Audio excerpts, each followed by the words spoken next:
Hi YouTube. It's really hot outside. Me and my son like to go fishing, and it's really humid too.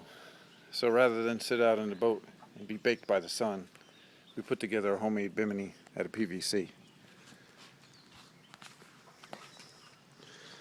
Now we're probably going to be mostly bait fishing, drifting, or jigging. So we didn't worry too much about, overhead casts with the thing. Most biminis restrict that kind of thing anyhow. So we made it long enough so that when it sits on the boat, it's held down by bungees, and it's about 6 feet up from the deck, or maybe 6.5 feet. So both of us can stand up under it and be comfortable. Used 1.25" PVC and 3/4 PVC for the cross braces.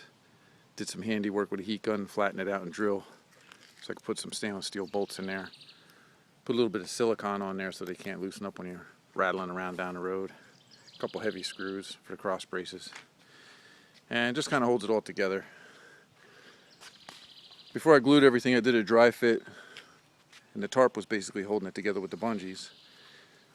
Went down the road a couple times and used it in the lake, and then the last time I went, one of the clamps loosened up and popped off and hit the street. But nothing really broke, so I just put it back together, made a couple little changes.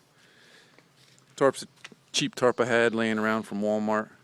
Bungees holding it together, or picked up off the street. And on the end here I tied it with some nylon string. So now that it's all glued together, I expect that I'll be able to go down the road quite a bit faster. It should be just fine, as long as I fasten it to the boat good enough. So there we go, there's the Bimini.